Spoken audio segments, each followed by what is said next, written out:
Selamat malam Tribuners, jumpa lagi bersama dengan saya Kusnul Asyaifah dalam tayangan Berita Lampung 24 jam.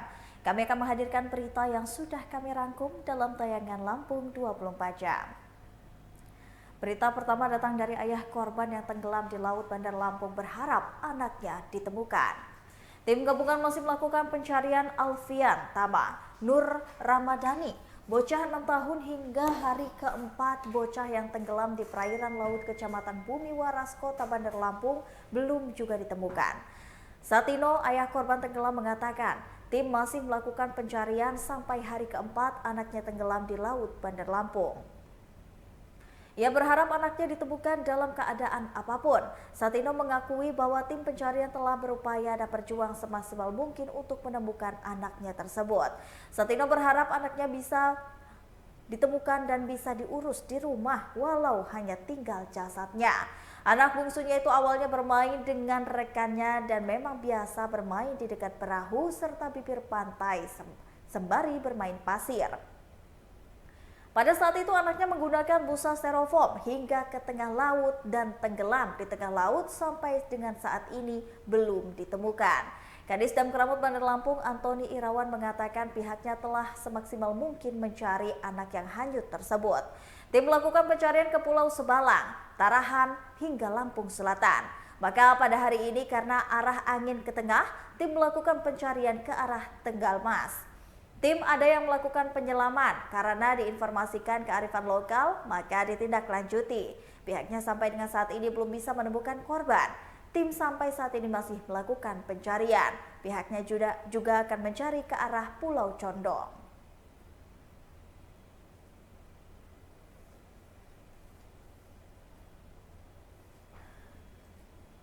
Berikut ini ada Surya Paloh yang sampaikan orasi di kampanye akbar Nasdem di Lampung. Ketua Umum Partai Nasdem Surya Paloh hadiri kampanye akbar Partai Nasdem di Lampung pada Senin 29 Januari 2024. Kampanye akbar tersebut digelar di lapangan Buruna Panjang, Bandar Lampung yang dihadiri oleh ribuan warga dari 15 kabupaten selampung. Dalam sambutannya Surya Paloh mengajak masyarakat Lampung untuk memilih dan memenangkan Anies Rashid Baswedan sebagai Presiden 2024. Ia juga mengingatkan agar masyarakat memenangkan dan memilih Partai Nasdem pada hari pencoblosan 14 Februari 2024. Dalam orasinya, Surya Paloh mengatakan agar masyarakat Lampung memilih Nasdem dan Anies dengan riang gembira dan tak saling menjelekan. Dalam orasinya, Surya Paloh juga menyebut Partai Nasdem bertekad melanjutkan pembangunan di Indonesia jika Nasdem dan Anies menjadi partai dan capres pemenang. Dalam kesempatan itu juga, Surya Paloh menitipkan kemenangan Amin dan Partai Nasdem kepada jajaran partai di seluruh tingkat agar memenangkan Pilpres dan juga pemilu mendatang. Sementara itu, Ketua DPW Nasdem Lampung Herman HN dalam sambutannya mengatakan Partai Nasdem terus berjuang untuk menang, tentunya dengan tagline perubahan. Dikatakan jika Nasdem dan Amin menang akan memprioritaskan kesejahteraan masyarakat dengan banyak program gratis.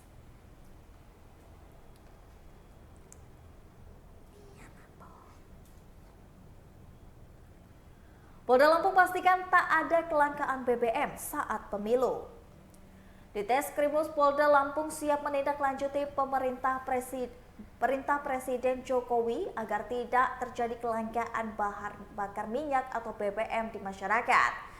Ditreskrimsus Polda Lampung Kombes Doni Arif mengatakan pihaknya telah mengatensi perintah Presiden kepada Kapolri Jenderal Polisi Listio Sigit Prabowo. Ia juga memastikan Polda Lampung akan menjaga stabilitas BBM menjelang pemilu. Doni menyebut Polda Lampung sepanjang 2024 telah menangani 6 kasus BBM ilegal.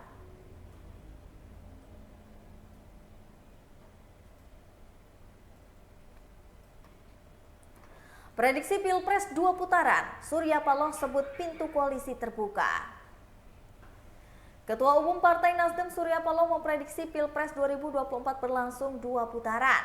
Hal itu dikatakan Surya Paloh saat menghadiri kampanye akbar di lapangan Baruna Panjang, Bandar Lampung pada Senin 29 Januari 2024. Dalam kesempatan itu Surya Paloh menjawab pertanyaan awak media terkait Pilpres 2024.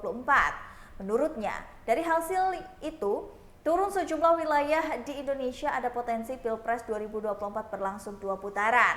Dikatakannya apabila terjadi Pilpres 2 putaran, Nasdem bisa saja berkoalisi dengan partai politik lain. Disinggung terkait indikasi kecurangan yang terjadi pada pemilu 2024, ia mengatakan jelas adanya.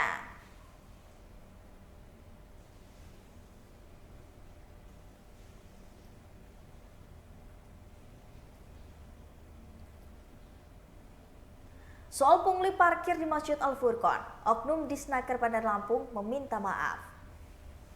Oknum diduga koordinator parkir liar yang mengenakan seragam PDH kaki di Masjid Al-Furqon yang viral ternyata pegawai Pemkot Bandar Lampung.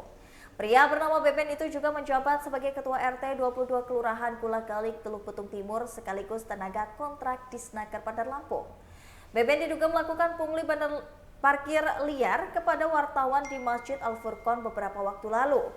Gadis reporter TV swasta di Bandar Lampung dipertemukan dalam mediasi di kantor Disnaker Bandar Lampung pada Senin 29 Januari 2024. Gadis mengaku tak meminta ganti rugi atas insiden di Masjid Al-Furqon itu.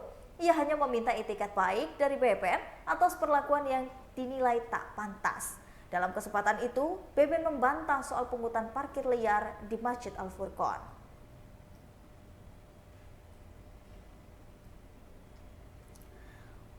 Warga Tuba adukan caleg karena kampanye tanpa izin pemilik rumah. Warga di Desa Pagar Jaya, Kecamatan Lambu Kibang, Kabupaten Tulang Bawang Barat atau Tubaba, Lampung, mengadukan seorang caleg DPRD yang rutin melakukan kampanye usai pengajian di rumah warga tanpa seizin pemilik rumah. Aduan itu dilayangkan oleh tuan rumah atau sahibul hajat bernama Yunani ke Panitia Pengawas Kecamatan atau Panwascam Lambu Kibang. Yunani menyebut pelaporan dilakukan pada Sabtu 27 Januari 2024, sedangkan untuk peristiwa kampanye berlangsung pada 26 Januari 2024. Yunani menuturkan jika caleg DPRD Tubaba yang telah melakukan kampanye di rumahnya itu merupakan caleg dari Dapil 3. Selain melakukan kampanye tanpa izin dari pihak pemilik rumah, caleg tersebut juga turut membagikan sejumlah souvenir serta jilbab kepada warga. Pemilik rumah pun menceritakan awal mula peristiwa kampanye itu berlangsung ketika ada perintah dari warga yang menyuruh peserta pengajian untuk tetap menunggu walaupun pengajian telah usai. Saat itu alasannya untuk menunggu kehadiran dari tamu pihak kecamatan. Setelah menunggu, justru caleg yang dimaksud bersama dengan tim sesnya langsung berkampanye di lokasi tersebut.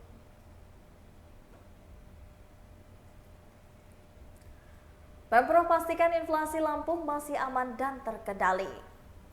Pemerintah Provinsi Lampung memastikan tingkat inflasi di Provinsi Lampung masih stabil. Hal itu disampaikan oleh Inspektur Provinsi Lampung Freddy saat ditemui Tribun Lampung seusai menghadiri rapat koordinasi pengendalian inflasi daerah. Adanya pemaparan terkait cuaca dari BMKG menurut Freddy, sembari menunggu data lebih lanjut pemaparan tersebut akan dibantu pemerintah provinsi dalam mengantisipasi inflasi di masa tanam dan panen. Dikatakannya sebelumnya pemerintah pusat sebelum telah melakukan atensi yang mengharuskan pemerintah daerah mampu menstabilkan harga pada musim pangan. Sementara itu, Deputi Kepala Perwakilan Bank Indonesia Lampung Irfan Farbulian membenarkan sekaligus memperjelas soal inflasi. Dikatakan oleh Bank Indonesia masih terlihat angka pasti dari data Badan Pusat Statistik yang akan terbit pada awal Februari 2024.